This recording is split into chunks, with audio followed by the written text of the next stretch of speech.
आज जो प्रभु वचन दिया मरकुस 9:11 से 15, और उसने पूछा कि शास्त्री क्यों कहते हैं कि एलिया का पहले आना आवश्यक है। उसने उन्हें उत्तर दिया, एलिया सचमुच पहले आकर सब कुछ सुधारेगा, परंतु मनुष्य के पुत्र के विषय में क्यों लिखा है कि वह बहुत दुख उठाएगा और तुच्छ गिना जाएगा। परंतु मैं तुमसे कहता हूँ कि एलिया तो आ चुका है और उसके विषय में लिखा गया है, उन्होंने उसके से जो कुछ चाहा वैसा ही किया। जब वो चेले के पास आया तो देखा कि उनके चारों ओर बड़ी भीड़ थी और शास्त्री उनके साथ भी बात कर रहे थे। उसे देखते ही सब बहुत आश्चर्य करने लगे। जीवन की मूलभूत समस्या हमारे परिवेश की, हम सब क्या है? बहुत बुद्धिमान है। क्या है? बहुत बुद्धि हम लोगों के पास। कितनी भी शिक्षाएं मिले, कितनी भी आज्ञाएं मिले, कोई कुछ भी समझा के जाए, लेकिन हम रटा रटाया, पढ़ा पढ़ाया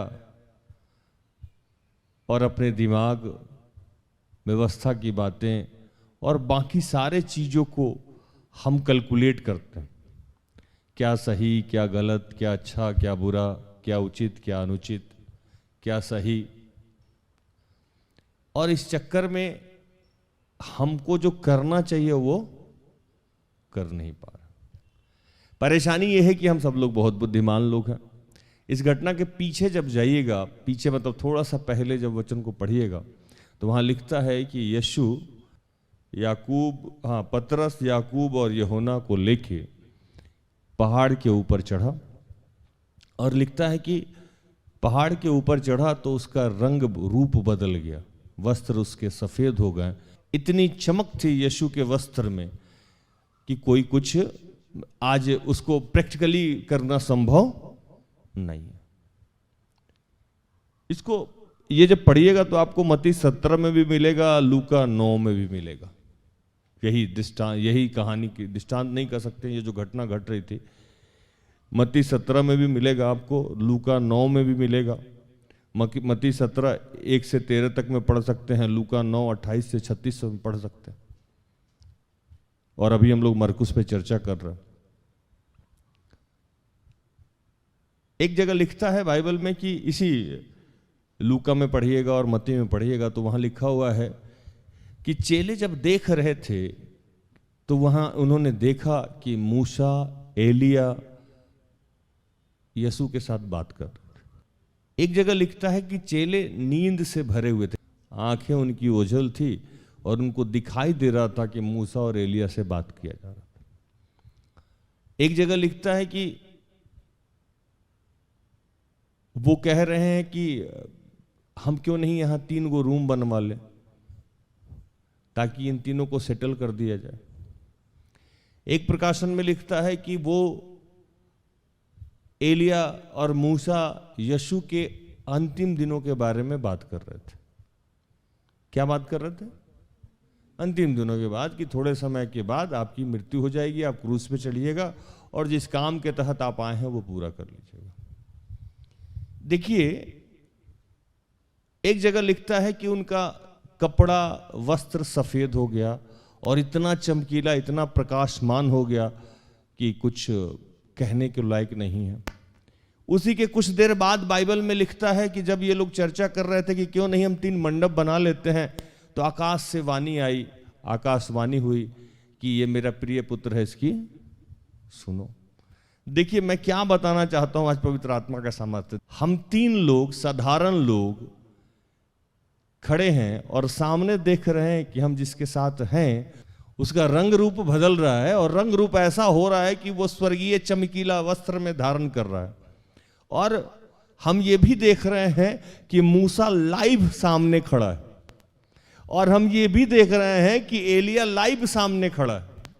फिर भी मुझे नींद आ रही, फिर भी मैं लाइव देख रहा हूं कि मूसा आज से कितने हजार वर्ष पहले पृथ्वी में चला गया, वो जिंदा है, उसके लिए हम रूम बनवाने का सोच रहे हैं।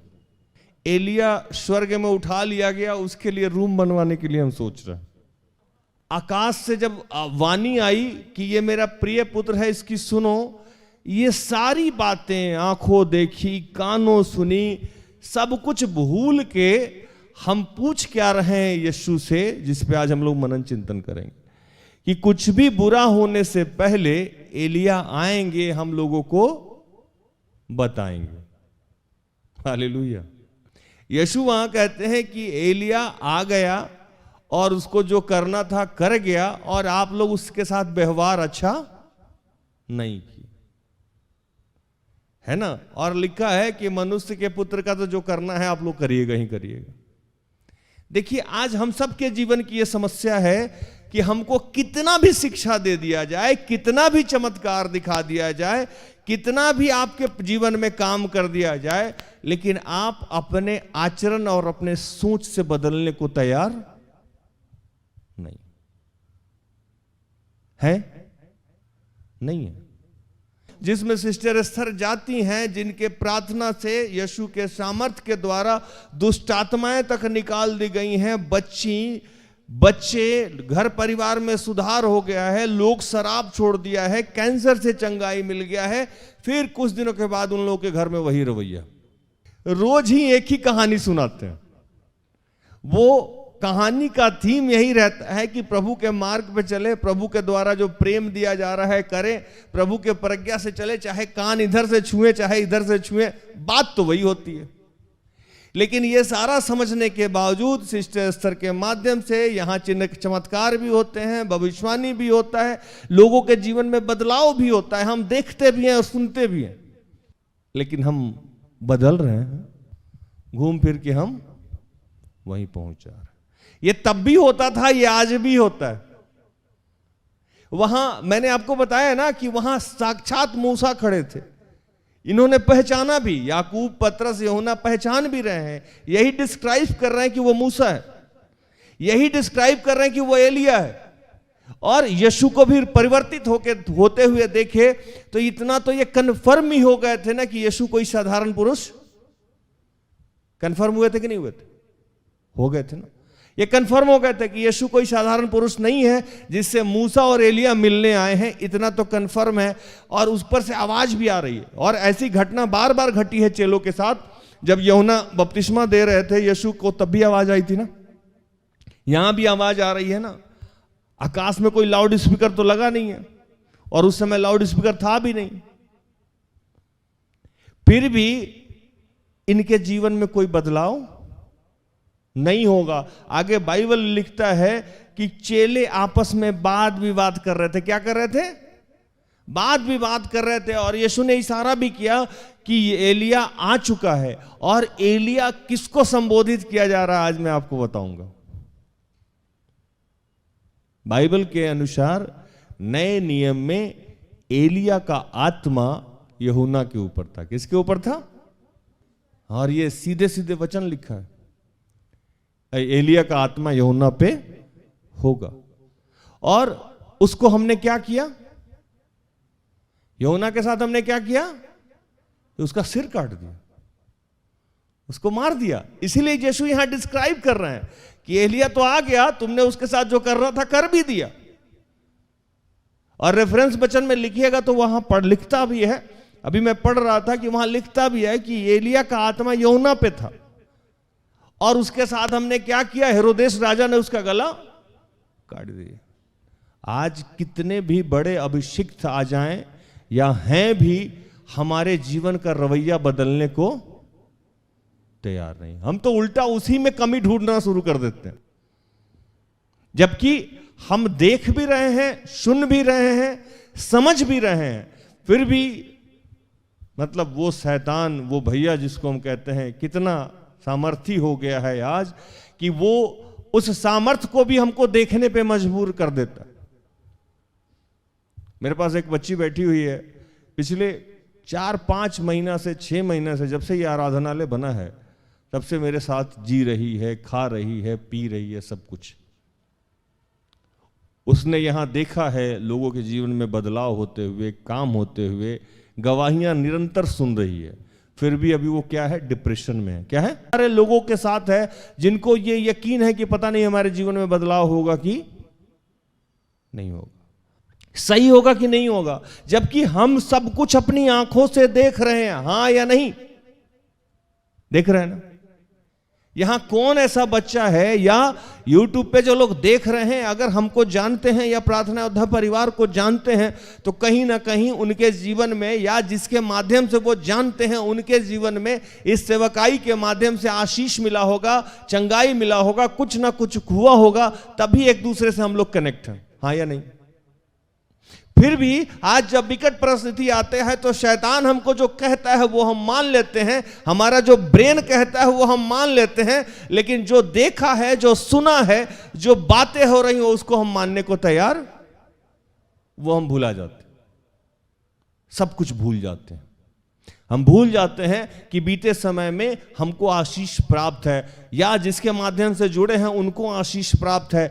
कोई किताबी बातें जान के आप हमसे नहीं जुड़े। वहां शिष्य लोग देख रहा था कि यीशु के जीवन में कितना सारा, कितने लोगों को खिला दिया था, उन्होंने कितने लोगों को बीमारी से चंगाई भी दे दिया था, है ना। और ये दूसरी या तीसरी बार आकाश से वाणी आई थी कि ये मेरा प्रिय पुत्र है, इसकी सुनो। दिमाग मत लगाओ, इसकी सुनो। क्या करो? इसकी सुनो। ये जो कहता है वो मान लो। फिर भी हम जाके पूछ रहे हैं उससे कि एलिया आएगा तब हमको कयामत या अच्छे बुरे की ज्ञान देगा या भविष्य में बताएगा। आज भी हम यही सोच रहे हैं कि कोई और चमत्कार होगा जीवन में तब हम ईश्वर पे के राह पे चलेंगे। वैसा कुछ होने वाला नहीं है। यीशु यहां सीधे तौर पे कह रहे हैं कि एलिया को तो आना ही था, वो आ ही गया और उसका तो आप लोग कर ही दिए। बाद में हम आए हैं, हमारा भी जो करना होगा आप लोग कर ही दीजिएगा। आज भी हमारे जीवन की सबसे बड़ी समस्या जानते हैं क्या है? हम सोचते हैं कि ये हो जाएगा तो ये करेंगे, ऐसा होगा तो वैसा करेंगे, और वो दिन कभी भी नहीं आएगा। कल कभी आता है क्या? कल का कोई वास्तविक रूप है क्या? नहीं है। कल कभी आता ही नहीं। और हम वेट कर रहे हैं कि हमारे जीवन में कोई चमत्कार होगा तब हम उसके मार्ग पे चलने का प्रयास करेंगे। हम वेट कर रहे हैं कि हमारे जीवन में कुछ आशीष मिलेगा तो हम जीवन में बदलाव लाएंगे। आज प्रभु आपसे पूछ रहा है कि अब ऐसा क्या करें कि आप यकीन कीजिएगा। मैंने अपने नबी को भेजा, बहुत सारे नबियों को भेजा, एक नबी को नहीं भेजा, बहुत सारे नबियों को भेजा। उसके मैंने अपने हाथों से आपको नियम कानून दिया। क्या दिया? नियम कानून, लॉ भेजा कि ऐसे जीना चाहिए और ऐसे नहीं जीना चाहिए, ये करना चाहिए और ये नहीं करना चाहिए। ये मैंने खुद बोला और अपने दास के माध्यम से लिख के आपको दिया कि लो, पढ़ लो। उसके बाद मैंने आपको मिस्र देश से निकाला। आप जब गुलाम थे, आपके जीवन में मैंने आपके जीवन में चमत्कार दिखाया, और चमत्कार ऐसे वैसे नहीं दिखाया। आपके पीछे आगे जो समुद्र था मैंने उसको 2 भाग में बांटा। आपको मैंने भोजन दिया, आपको मैंने वस्त्र दिया, आपके कपड़े तक छोटे नहीं होने दिए, आपके जूते भी पुराने नहीं होने दिए। उस समय न रोशनी के लिए न जनरेटर था, न सोलर लाइट था, उसका भी मैंने व्यवस्था किया था। उस समय आप मिट्टी तेल नहीं जलाते थे। ये सब कुछ मैंने आपके लिए किया, और आपने क्या किया? अच्छा था मिस्र में ही रहते। आज भी हम इस्राएली बने हुए। प्रभु चाहे जितने भी नबी दास को भेज दे, उसके माध्यम से हमारे जीवन में चाहे जितने भी चिन्ह चमत्कार हो जाए, आज हम पुराने जीवन में चाहे जितने भी रोगों से चंगाई पाए हों, जितने भी आशीष पाए हों, जितना भी घर मिला हो, जितना भी अच्छा पति मिला हो, जितनी भी अच्छी पत्नी मिली हो, लेकिन समस्या वहीं का वहीं है।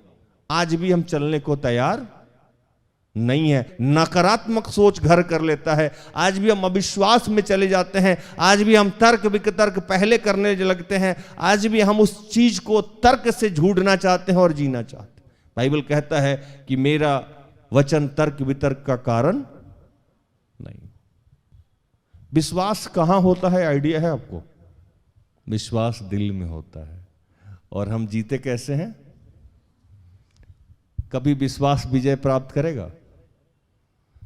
वही लोग आज विश्वासी हैं, मैच्योरिटी लेवल पे नहीं जाता। जब बहुत मैच्योरिटी लेवल हो जाता तो प्यार होने में बहुत कठिनाई होता है, क्योंकि यहां कैलकुलेशन अच्छा बुरा, सही गलत, सही है कि गलत है, अच्छा है कि बुरा है, क्या होगा नहीं होगा, बदनामी होगा, ये सारा कैलकुलेशन चल रहा होता है।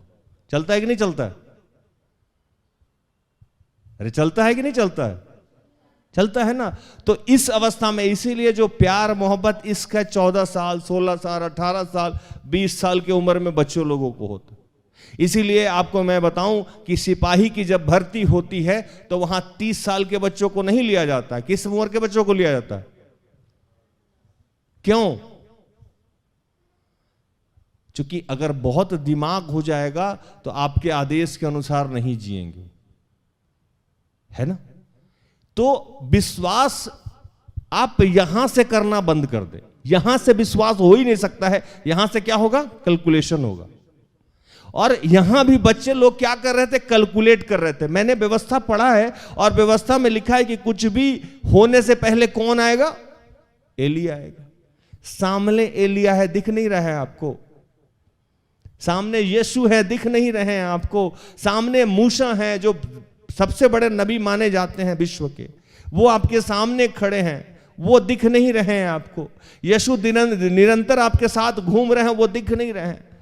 प्रभु ने आपको अच्छा माँ बाप दिया, दिख नहीं रहा है। आपको रहने के लिए घर दिया, दिख नहीं रहा है। आपको बीते समय में दुष्ट आत्मा से मुक्त किया, दिख नहीं रहा है। आपको नौकरी दिया, दिख नहीं रहा है। वो सारा कुछ नहीं दिख रहा है। अब जो नहीं दिया वही दिख रहा है। युद्ध क्लास में हम बताते होते हैं कि आपको लिखना चाहिए कि आपको क्या मिला है और क्या नहीं मिला है। जब आप इस चीज को देखेंगे तो आपको लगेगा कि जो मिला है उसकी लिस्ट ना बहुत लंबी चौड़ी है और जो नहीं मिला है वो बहुत कम है। आज हमारे जीवन की समस्याओं का जड़ क्या है? दिमाग। क्योंकि ये हमें विश्वास करने नहीं देता है। सब कुछ सामने है फिर भी हम अंधे बने हुए हैं। सब कुछ हमारे ही साथ हो रहा है फिर भी हम अंधे बने हुए। हमारे यहां ऐसे ऐसे बच्चे हैं जो पहले बकरी चराते थे। क्या चराते थे? बकरी चराते थे। हमारे यहां ऐसे ऐसे बच्चे हैं जो पहले हड़िया पी के रोड पे नाली में गिरे रहते थे और आज उनकी अवस्था यहां काफी बदल गई है। फिर भी उनको किस बात की चिंता है? भविष्य में क्या होगा, क्या होगा, भविष्य में क्या होगा। भूत तो भुला ही दिए। भूत अगर याद रहता कि भूत में क्या हुआ था, पास्ट का कैसा था, तो आप सिर्फ धन्यवादी रहते। आज क्या रहते? धन्यवादी रहते। निरंतर आपके मुंह से यही निकलता, प्रभु धन्यवाद, मैं पहले बकरी चराता था या चराती थी, अब तूने मुझे इतने बड़े पद पे दिया है, इससे बड़ी खुशी की बात क्या ही हो सकती है प्रभु। जब तूने आकाश और पृथ्वी को बनाया, ये सब कुछ किया, मुझे वहां से यहां पहुंचाया, तो अब आगे तो तू कहीं भी पहुंचा सकता। कभी नकारात्मक सोच आएगा हमारे जीवन में? नहीं आएगा। क्योंकि हम अपना भूत भूलने लगे। हम भूल गए हैं कि पहले हम कैसे सोते थे, आज हम मैट्रेस पे सोते हैं। हम भूल गए हैं कि पहले वो रात भर ऐसे पंखा चला के सोते थे, आज एसी का बटन दबा के सोते हैं। हम भूल गए हैं कि पहले हम साइकिल से चलते थे, आज कार से चलते हैं। हम भूल गए हैं कि पहले एक पैंट या एक फ्रॉक या एक कपड़ा हुआ करता था, आज कबर्ड में सेलेक्ट करते हैं कि फलाना दिन ये पहनेंगे, फलाना दिन ये पहनेंगे। ये सारी सच्चाई है ना, ये सत्य है। आज परेशानी क्या है कि हम लोगों को दिमाग बहुत ज्यादा हो गया है, इसलिए हम क्या होते जा रहे हैं? विश्वासी होते हुए भी अविश्वासी हो गए। हम मुखौटा लगा के घूम रहे हैं कि हम विश्वासी हैं, लेकिन एक्चुअल में हम अंदर से क्या हैं? अविश्वासी हैं। हमें ट्रस्ट ही नहीं है। और ट्रस्ट नहीं होने का सबसे बड़ा रीजन है कि हमारे आंखों देखा जो घट रहा है, जो हमारे जीवन में घटा है, जो हमारे सामने घट रहा है, उसी पे हम यकीन नहीं कर रहे। देख के भी नहीं देखते हैं। इसीलिए प्रभु ने कहा कि आंख रहते हुए अंधे को लेके आओ। किसको लेके आओ? आंख रहते हुए अंधे। आप कहां से आए हैं और अभी कहां हैं, और कैसे पहुंचे हैं? ईश्वर के ही माध्यम से पहुंचे हैं, ईश्वर के सामर्थ्य से ही पहुंचे हैं। आपका तो कोई अस्तित्व हो ही नहीं सकता है। अगर अस्तित्व आपका खुद का था तो जब तक आप ईश्वर से जुड़े नहीं थे तब तक यह जीवन बदल क्यों नहीं रहा था? मैं यहां बहुत सारे बच्चों को जानता हूं जो बाय बर्थ क्रिश्चियन है, लेकिन पहली बार जब यहां वचन सुनाएगा, ऐसा भी होता है, आंख कान ऐसे खुला जैसे पता नहीं हम लोग क्या बता दिए। बताएं तो बाइबल की ही बातें थे, कुछ अलग से बताएं क्या हम लोग? है ना? कोई आदमी 30 साल में आया, कोई 25 साल में आया, कोई 18 साल में आया, कोई 22 साल में आया, कोई 16 साल में आया। इसके पहले भी तो आप रोज सुनते ही थे, ईश्वर ने आप पे रहम नहीं किया था। क्या नहीं किया था? रहम नहीं किया था। उसने अपनी करुणा नहीं दिखाई थी, उसने आप पे दया नहीं किया था। मैं वो एक क्षण आपको याद करने के लिए कह रहा हूं, जिस समय आप जीवन के इतने बड़े डिसीजन को ले रहे थे। कुछ बच्ची हैं जो हमको ट्रेन में मिली थी, अगर नहीं मिलती तो आज कहां रहती, याद कर लेना चाहिए। कुछ बच्चियां यहां कोर्ट से वापस आई हैं, अगर कोर्ट में एक सिग्नेचर हो गया रहता और चली गई रहती तो आज कहां रहती, याद कर लेना चाहिए। है ना? कुछ बच्चे दिन भर दारू पी के घूमते रहते हैं, अगर प्रभु नहीं पकड़ता तो आज क्या स्थिति होती, पकड़ सुन लेना चाहिए। किसी को पेप्टिक अल्सर था, नहीं ठीक होता तो क्या होता? है ना? कुछ नहीं करना है, आप ही के जीवन के बारे में सोच लेना है कि आप जिस अवस्था में थे उस अवस्था में अगर छोड़ दिया जाता तो अभी आप कहां थे। आज जो आप ईश्वर से सवाल करते हैं ना कि प्रभु मेरा भविष्य क्या होगा, ईश्वर देख के मुस्कुराता है कि अगर मैंने तुझे छोड़ दिया होता तो क्या होता। आज नया जो सवाल पूछते हो ये तो छोड़ दो। तुम जहां हो वहां भी मेरी ही मर्जी से हो, मेरी ही करुणा से हो, और आज तुम मेरे ही ऊपर उंगली उठा रहे हो सिर्फ इसलिए कि तुमको किसी शक्ति ने समझा दिया कि तुम्हारा कुछ भी अच्छा नहीं होगा और तुमने मान भी लिया। अब मैं कैसे प्रूफ करूं कि मैं तुम्हारे साथ हूं? आज ईश्वर आप सबसे पूछता है कि आप ही बताइए कि मैं कैसे साबित करूं कि मैं आपसे प्यार करता हूं, मैं कैसे साबित करूं आपसे कि मैं आपका भला चाहता हूं, मैं कैसे साबित करूं कि आपके भविष्य के निर्धारित योजना मैं जानता हूं वो हित का है अनहित का नहीं। आप कैसे समझेंगे इस बात को? क्योंकि मुझे जो भी तरीका आता है, ईश्वर कहता है मुझे जो भी करना था वो तो मैंने आपके जीवन के लिए किया। मैंने आपके जीवन को बदला, मैंने आपके जीवन को आशीषित किया, मैंने आपके जीवन में चंगाई दिया, मैंने आपको बुरी संगति से बचाया, मैंने आपके बुरे परिवार से बचाया, मैंने आपको बुरे लतों से बचाया। सब कुछ करके आज यहां रखा हूं और आगे भी मुझे आपके जीवन में क्या करना है मैं जानता हूं। मैंने अपने दास को दिया, मैंने अपने नबी को दिया, मैंने अपने इकलौते पुत्र को भी दिया। आज भी आपकी सारी जरूरतों मैं ही पूरा करता हूं। फिर भी आप कहते हैं कि प्रभु आप करिएगा क्या मेरे लिए? प्रभु प्रार्थना सुना तो सब सही है, नहीं सुना तो गलत। इसका मतलब प्रभु आपके लिए उचित नहीं सोचता है, आप अपने लिए उचित सोचते हैं। और प्रभु आज कहता है कि आपके लिए ऐसा क्या किया जाए। शिष्य लोग के सामने सारी घटनाएं घट रही थी ना, फिर भी वो वाद विवाद और इधर उधर की बातों में उलझे हुए थे। आज भी मैं किसी और की बात नहीं कहा, मैंने कहा आज हमारे टीम से जुड़े जितने लोग हैं उनको पता है कि सिस्टर एस्थर के माध्यम से क्या होता है। आपने आंखों देखा और कानों सुना है, आपने आंख से देखा है कि चंगाई होती है, आपने कान से सुना है कि चंगाई होती है, आपके जीवन में चंगाई होती है। किसी और की बात। फिर भी अगर आपको नकारात्मक थॉट्स आते हैं, अब सिस्टर एस्थर क्या करेंगे आपके लिए? कुछ कर सकती हैं? नहीं ना। यही सवाल आज ईश्वर आपसे पूछ रहा है कि मैंने यीशु को भेजा, मैंने सबको भेजा, अब मैंने जिस जिस को भेजा उस सबको तो आप मारते चले गए, लेकिन आपको जो नकारात्मक शक्ति जो कहता है आप मानते हैं। तो मैंने तो आपको स्वतंत्र कर रखा है। क्या करके रखा है?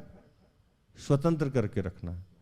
The choice is your. आपको क्या करना है ये आपके ऊपर डिपेंड करता है ना, कि ये आपका सेल्फ डिसीजन है कि आपको मानना है या नहीं मानना है। इसमें अब ईश्वर कुछ भी नहीं कर सकता है, क्योंकि ईश्वर ने जो करना था आपके जीवन में वो अपने सामर्थ्य से, अपने सेवक के माध्यम से, अपने दास के माध्यम से करके रखा। वो प्रमाणित नहीं कर सकता है। उसने कहा कि मैं अब आपको कोई भी चिन्ह नहीं दूंगा, मैंने तुम्हें स्वतंत्र करके रखा है, आपको जो करना है सो कर लीजिए। क्योंकि वो भी आपके प्यार का भूखा है, वो भी चाहता है कि मेरे बच्चे मेरे पास आए। उड़ाव पुत्र याद है आप लोगों को? आपने कभी सुना कि उड़ाव पुत्र में पिता निकल के घर से बाहर गया हो कहीं ढूंढने? नहीं। पूरे बाइबल में आपने कहीं देखा है कि ईश्वर खुद स्वर्ग से उतरा हो और किसी को बचाने गया हो? नहीं। ये एकदम याद रखिएगा इस बात को जो आज राज के माध्यम से बताया जा रहा है। ईश्वर बहुत स्वाभिमानी है, वो हिलता भी नहीं है। वो अपने सामर्थ्य को, अपनी शक्ति को, अपनी आत्मा को, अपने अंश को भेज सकता है यीशु के माध्यम से, किसी नबी के माध्यम से। खुद कभी कहीं कुछ जाता ही नहीं है, क्योंकि वो इतना शक्तिशाली है कि उसको स्वर्ग छोड़ने की जरूरत नहीं। इसीलिए उड़ाव पुत्र की जब आप कहानी सुनेंगे तो उड़ाव पुत्र में पिता गया ही नहीं था, उसको ढूंढने गया था, वो इंतजार कर रहा था। उसने कभी अपने बेटे को भी नहीं कहा कि तू जाके ढूंढ ले। हमारा पिता ईश्वर तो यीशु को भेजा भी पृथ्वी पे, वहां तो कहानी में लिखता है कि वो अपने बेटे को भी नहीं कहा, है ना। और अगर वो नहीं गया तो कौन गया था घर वापस? उड़ाव। आज जाना तो आप ही को होगा, आज मानना तो आप ही को होगा, क्योंकि उसने अपने आप को प्रूफ कर दिया है बहुत पहले, वो दोबारा प्रूफ नहीं करने जा रहा। तो डिसीजन आपका है, चॉइस आपका है, सेल्फ डिसीजन आप ही का होगा कि आपको ईश्वर के मार्ग में चलना है या नकारात्मक थॉट्स से अपने आप को भरे रहना है। इसमें कोई भी आदमी आपकी मदद नहीं कर सकता है। अगर आपको विश्वासी बन के भी अविश्वासी बने रहना है, मतलब दिखाना है कि हम ईश्वर को मान रहे हैं और अंदर से आवाज, पता नहीं विवाह होगा नहीं होगा, होगा नहीं होगा, पता नहीं नौकरी होगा नहीं होगा, बच्चे होंगे नहीं होंगे, सेटलमेंट होगा नहीं होगा, कर्ज जाएगा नहीं जाएगा, बच्चे सुधरेंगे नहीं सुधरेंगे, विकास होगा नहीं होगा। यह विश्वासी का गुण है?